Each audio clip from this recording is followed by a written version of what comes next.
Hey runners, happy Saturday, November 28th, and happy Thanksgiving weekend to you guys. Hope you had a good Thanksgiving. Um, as you can tell, I am in our backyard here, little garden there.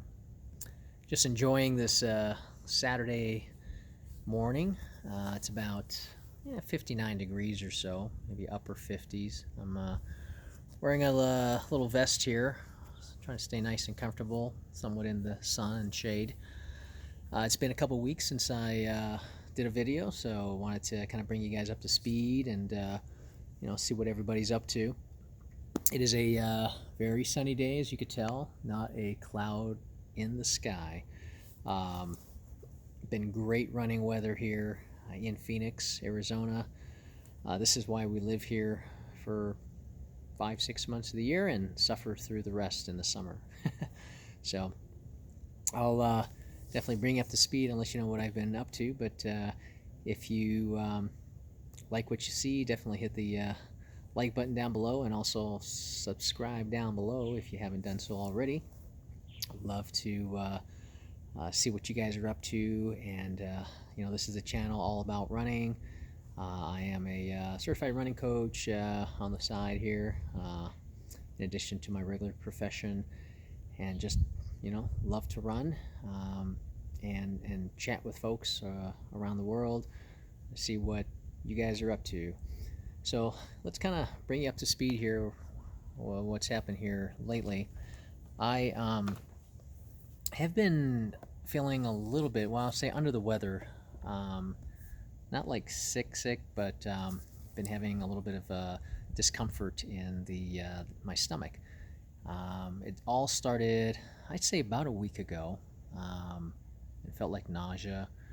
So, just was watching it. And at the beginning of the week, I started to feel a little bit more. I went and got some Pepsid AC and took that, which helped with the kind of the acid or indigestion that I had. But then it just kind of got a little bit worse. So yesterday, day after Thanksgiving, I went to go see my doctor and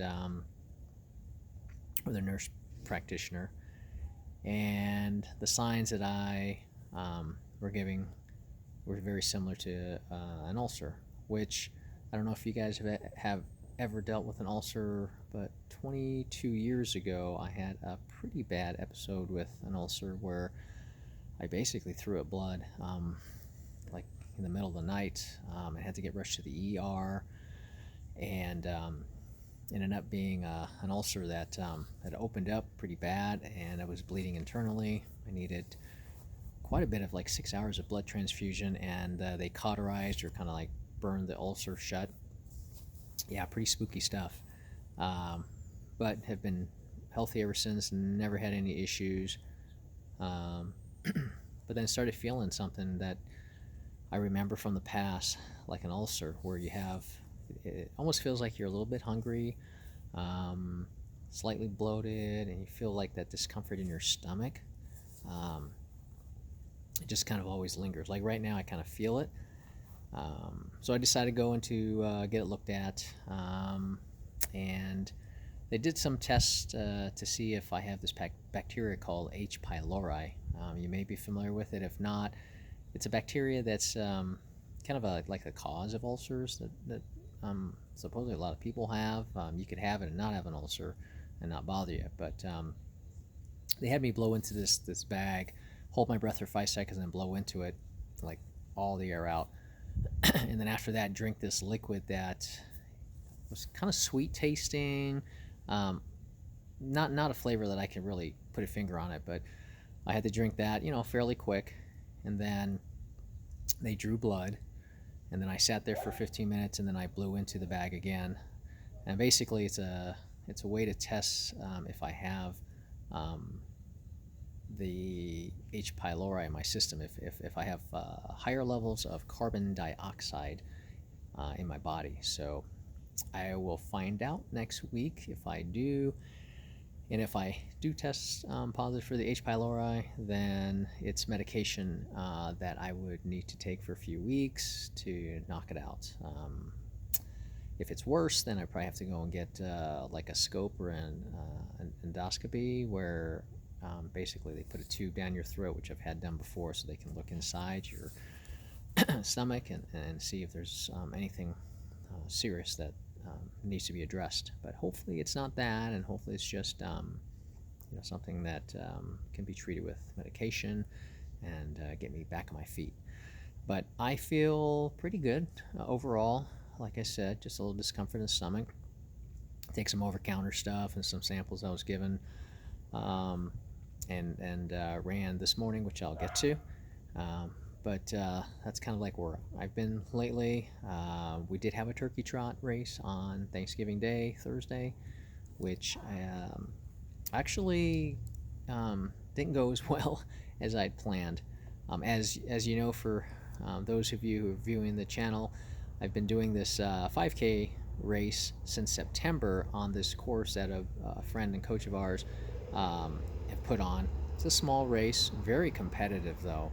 I'm always like towards the last 5 to 8 runners in the pack, and I'm usually like the top 25% or so of the field, which I'm not, extremely quick or anything, but I'm usually not in the back, so it's different to be in that position. But it's a lot of fun. There's a lot of young and older runners out there. So this was the 4th race on this course. Like I said, it started September 12th, and for me, the first 3 races, I got faster with each race. The first race was coming off of COVID after like a month and a half, so my body, I was still not 100% as far as like my pace and all.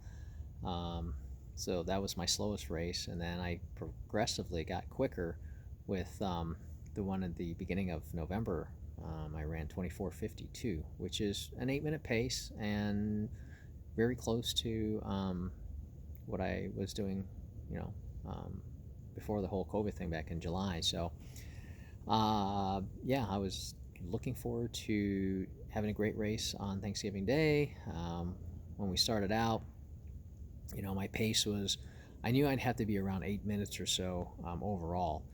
And that first mile, it's a reverse course this time, so we had the hill a little bit earlier than normal. It's a little steeper this time, and then it flattens out on concrete, and then it goes up a hill, which really wasn't that bad. Actually, going reverse, I think, was easier on the hills, but I just didn't have it. I could feel my stomach, that discomfort that just stayed with me the whole race, so it made it uncomfortable. And I just couldn't get through that, and I struggled. My first mile was 8:12, so I was still within reach, but then after that I think I did like an 8:50 some, and then an 8:44, and didn't have a kick at the end, so I struggled, and I finished in 26:47, I believe. That was bad race for me. Understandable under the circumstances. There's a little bit of my stomach, but also mentally too, it took me out, and I just never recovered. But my wife had a pretty good race. She did the 10K. It was 4 loops of this course, and did it in like 40, I think 23. I predicted a 40:25, so I was only off by a couple seconds. And she did really well. She helped another runner achieve a PR. A 57-year-old woman whose previous PR was just, I believe, just over 20 minutes when she was 44. So 13 years ago, she's 57, and she got a PR. So that's awesome. You just never know, how you're going to affect another person in your race, regardless if you're having a great race or a terrible race. So that was definitely great to see. But yeah, then the next day I did like an easy recovery run, and I was also trying out a new pair of shoes that I got from Asics. I'm curious to know like what you guys wear as far as shoes. Do you have only one brand that you wear, or if you have like multiple shoes, do you have multiple brands as well? myself, I'm typically a Saucony guy. I have the Convaras and I have the Rides. I've been wanting to get a shoe for like the speed days, which I use my Convaras, but I wanted something, that's a little different. Um, Maybe something with a little more cushion or a little more comfortable. Convaras aren't bad. They're a good shoe.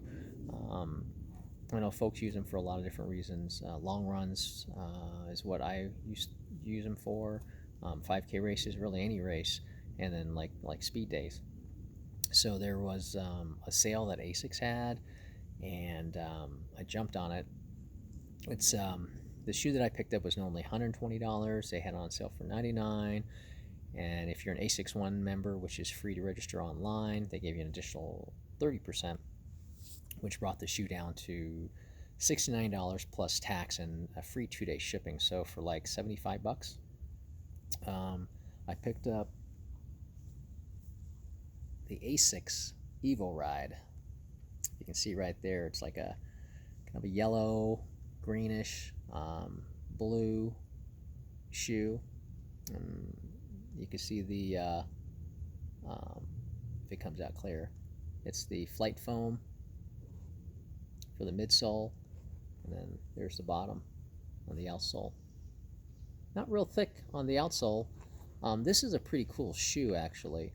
Um, it's been touted as a shoe that you can use for tempo days and some daily trainers. So I follow a couple folks on YouTube, and one particular, Seth DeMore, who's a former collegiate runner at Colorado Buffaloes. He does a daily vlog. If you haven't checked him out yet, definitely check him out. Seth DeMore does a fantastic job of all these reviews, and so along with him and some of the other YouTubers out there and online reviews, I've been kind of scouring the internet to see, what's a good shoe. I like the Saucony Rides for like daily trainer, for an easy day recovery shoe, which is heavier. But I want something that's a little lighter, kind of like the Convaras, that I can maybe get a little bit more turnover as well, just to see if there's anything out there that I'm missing. And so yeah, these Evorides, they come in at 8.8 ounces in my size 9, and they've got this really interesting feel to it. I'll put it up here again. See the front of the shoe, like right, doing this one hand, but right here, it's got like a rocker design. So when you hit the ground and you toe off, it gives you that push. It's a propulsion, if you will. We've been hearing a lot about the carbon plated shoes and the design, like with Nike, for example, or Saucony, how there's less effort on the runner's behalf, that it kind of rocks you forward a little bit. I wouldn't say this is, very pronounced. I've never worn those shoes before, by the way, but compared to any other shoe that I had, this does have a little bit of that rocker design, and it is snappy. As like Kofuzi and some of the other guys online had mentioned, it gives you a little bit kind of responsiveness, and it's a type of shoe that definitely you don't go out there and do for easy day recovery. It wants you to go. It wants you to move a little bit. And so I was able to run in yesterday for a couple miles. Had a little issue with the stomach, so I didn't really go as long as I wanted to. So I wanted to test it out on a day, where I was feeling good. This morning was the day to do that. I headed out the door today, was feeling pretty good, and decided to do a tempo as the shoe is intended to be used. And I wasn't sure of how far I would go as far as the tempo, but I thought 2 miles and then stretched it out to 3, and did 8:38 pace. Some downhills there and some flat, and a little bit uphill, but I had like a 38 drop elevation and 20 some drop, and then like a 10 for a climb.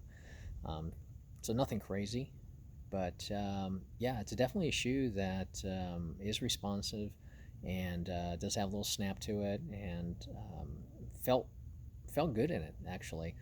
The reason why I'm wearing these shoes now, I was wearing the Pegasus just a few weeks ago. It was Peg 35s that I picked up at an outlet for really cheap. I used to wear Pegasus back in the 90s and loved it. But with my left foot, fracturing the left ankle 23 years ago, um, I get some pain in the left foot, and it's something that I tried to work on. But I just think that regardless of what shoe I wear, some shoes just have a more pronounced pain in there, I guess, and others lessens it. With the Pegasus, I could feel that. I only wore the Pegasus for 2 runs, on a 5 mile and a two, and each time once I got out the door and just went down the street, I could feel it at the bottom of my foot, on the fascia, and also on the Achilles. It was just really pronounced. So unfortunately, sorry Nike. I think you have some really great products, but the shoe just wasn't for me. So I'm taking those back, and like I said, I picked up these Asics Evorides at a smoking deal, and I'm telling you, 2 days run, I've put in 9 miles today with 7, and then yesterday 2, and I was thinking to myself, I might have to pick up another pair down the road, but of course I'm going to run it a little bit longer, make sure that it is a shoe that I do enjoy. Because sometimes it could feel good for the first, couple wears, and after that, it just doesn't feel right, or vice versa. So right now, I'm a fan. Let me know if you wear Asics and if you are currently wearing the Evorides. If it's a shoe that you love, or if it's a shoe that you really don't like. I'm curious to see how many of you are currently wearing it and what you use that shoe for. Um, a lot of people I am reading online say that they are using it for their tempo days, um, maybe threshold, where you're going a little quicker, even daily trainers, where you're not necessarily want to use it for an easy recovery day, but going a little bit quicker. And I tell you what, the shoe, when you put it on, it does want you to move a little bit faster. So, um, coming at 8.8 ounce in my size 9, um, not as light as the Convaras, which come in, I think those are under 8, maybe like 7.5 or 7 ounces. That is definitely light, but it's a low stack, 22 in the heel and 17 in the front for a 5 millimeter drop, which I'm trying to find out what my sweet spot is. It might be a 5, 6, or 7, but so far so good. Fingers crossed. I'm going to wear those again on my speed day and on days where I want a little more pep in my step. But yeah, really good run this morning.